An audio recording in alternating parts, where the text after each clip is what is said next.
Eagle Community Television presents Community Connection with your host, Mike Cooper. Hello and welcome again to Community Connection from Eagle Community Television, our community connected. Thanks for watching, and thanks to our producer, Jeff Durall. We're at McCartney Hall on the campus of Fort Hays State University in the conference room, visiting with Professor Henry Schwaller, Marketing and Management at Fort Hays State University, and also the president of Schwaller and Associates, and Hays City Commission member. Have I left anything out? No, I think you have it covered. Thank you. All right. Welcome again, Henry. Thank we wanted to do a follow-up with you on the next Startup Weekend. That's right. Fort Hays hosted a Startup Weekend in November. It was very, very successful, and so we're hosting our second Startup Weekend April 4th, 5th, and 6th. That's a Friday, Saturday, and Sunday, and it's not very far away. So successful, in fact, that you had to reschedule one in a hurry because of the demand. Absolutely. Generally, we see startup weekends done in communities in year increments, particularly in smaller communities. But again, we had 33 participants that pitched 15 business ideas. They formed 6 teams, and one of those teams is actually now an operating business, a going concern. So we've had a lot of success. The feedback was very positive. And how does the Startup Weekend work? What's it all about, Henry? That's a great question. It's a 54-hour event, and the brief description is people come together, they share ideas, they form teams around ideas, and then they develop that idea into a minimum desirable or minimum value product. In other words, they have a core concept. They develop that, and then on the end of the weekend, they present that to a team of judges, and the judges then provide important feedback as well as rate and choose the 3 best ideas.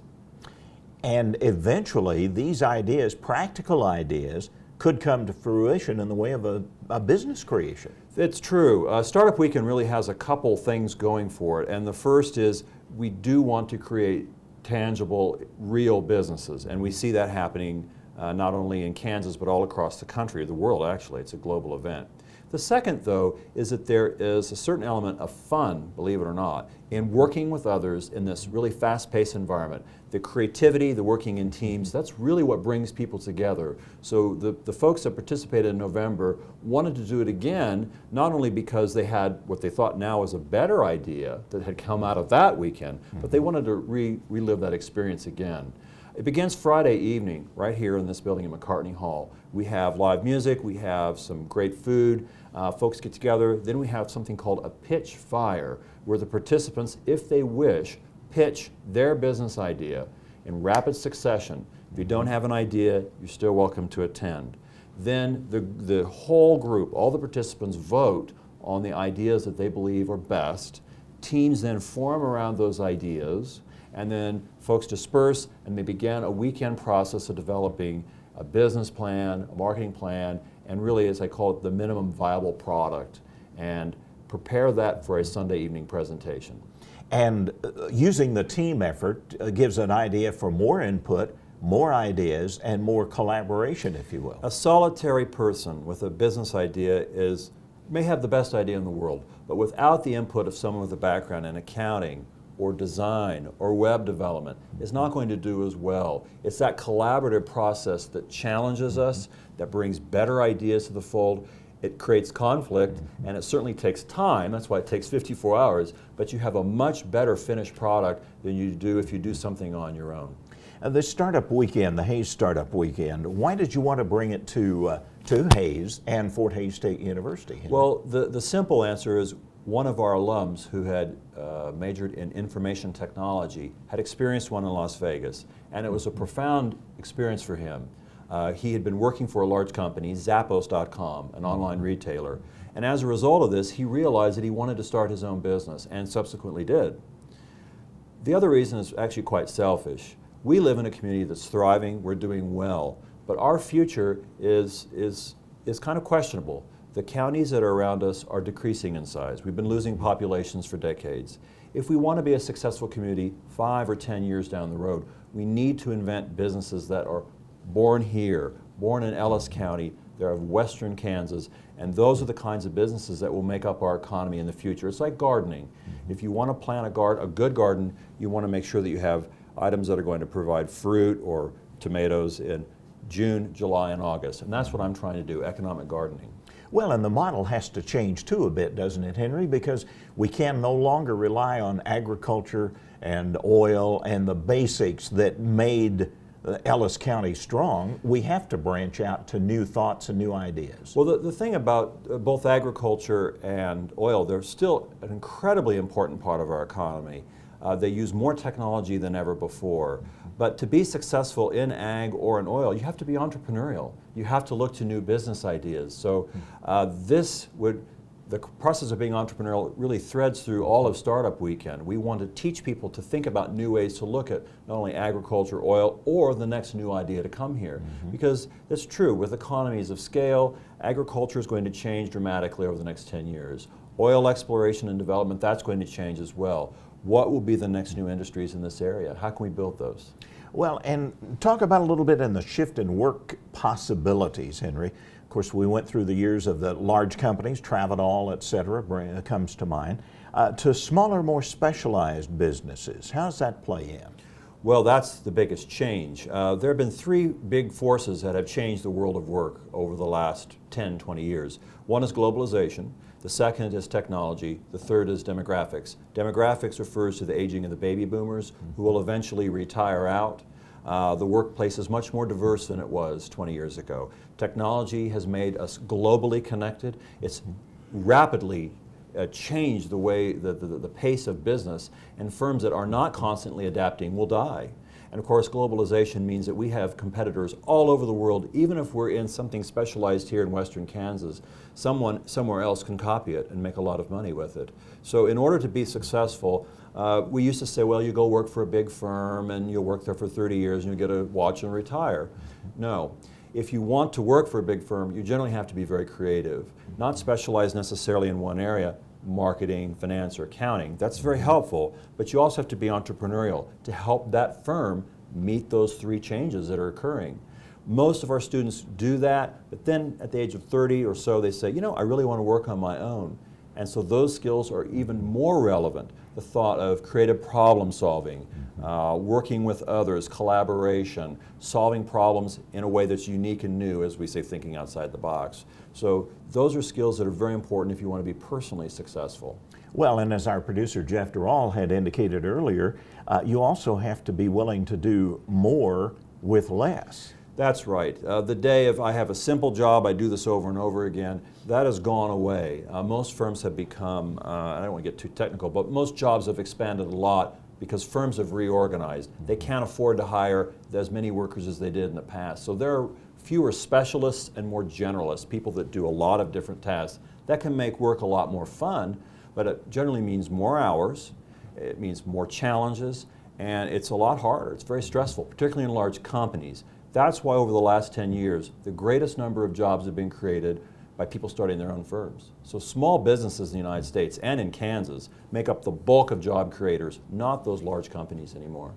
Well, I think you can see why he's a marketing and management specialist and an excellent professor at Fort Hays State University, Henry Schwaller. Now, I'm going to ask Henry to put on his city commission hat for a few minutes as we talk about water issues. Of course, something that's going to be more prevalent this coming spring. Bring us up to date on water issues for the city of Hays as a city commissioner, would you, Henry? We've entered a second phase of our water plants. We've entered into a water emergency, which changes the outdoor watering hours from, you cannot water from 10 a.m. to 9 p.m. Correct. And it's effective immediately. The penalties go up, as well as we've entered a second conservation tier. So there's the first conservation tier rate if one goes over their allocation, then the second tier rate of $10.30 is kicked in. It is not as onerous as it sounds, but we are doing this preemptively. We have adequate water now, but if we do not start conserving water now and we do not tell folks, look, you need to really think when you're planting your garden. If you thought this was the year you're going to replant your yard, you need to stop and think. So that's why we did this preemptively. Number one, so as people plan, they know what to do. Number two, so that the garden supply stores know what to carry and what not to carry.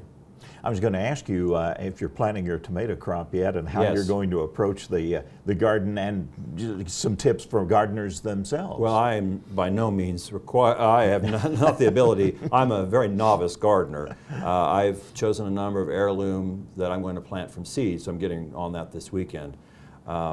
Generally speaking, though, the problem is outside watering of grass, what we call cool season grasses. That beautiful lush Kentucky bluegrass, even some fescues, use far more water than Bermuda, which can also be very beautiful, and buffalo grass, which is a lovely native grass. In fact, buffalo and Bermuda use 80% less water than that beautiful Kentucky bluegrass. And I love bluegrass, it's very nice.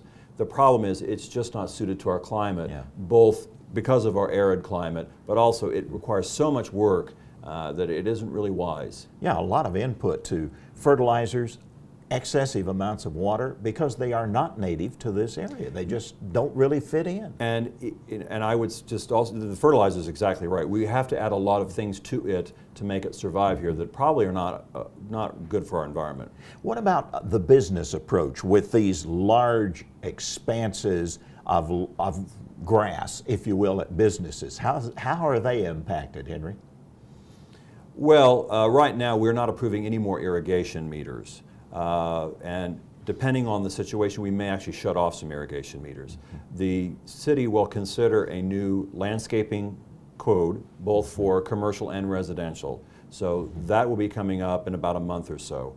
We're also looking at a green plumbing code, which is not relevant to the topic. It's about the stuff inside of our home. But we know for a fact that over 50% of the water that we use is used outside and outside watering. And if we can just reduce some of that, particularly for turf, we can really go a long way. These are areas, of course, that will continue. The current level at which the city is operating is the Water Watch. Is that correct? I believe so, yes. And that would be from 10 a.m. to 9 p.m. that no outside watering. That includes washing your car. And now what about private wells? The state has to rule on those. Correct, and we're waiting on the order from the state, the Division of Water Resources, I believe. But generally, the state has followed along with the city's recommendations. It has. The one area that is absolutely regulated, whether it's a private well or not, if you have any runoff from your property onto the sidewalk or street, you can be ticketed. It doesn't matter if it's a well or whatever. That is water wasting. We don't allow it. And the wind is no excuse. There is another area, briefly, if you could talk about this in our final minute, and that's how we deal with the dry conditions ongoing. There's water now, but without conservation, and the city of Hays has been excellent in that prospect, how do we deal with it?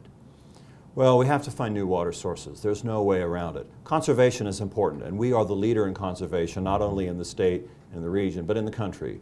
And we were on the vanguard 20 years ago. But the truth of the matter is that we want to acquire and develop new water sources so that when these drought periods come, we are not as stressed.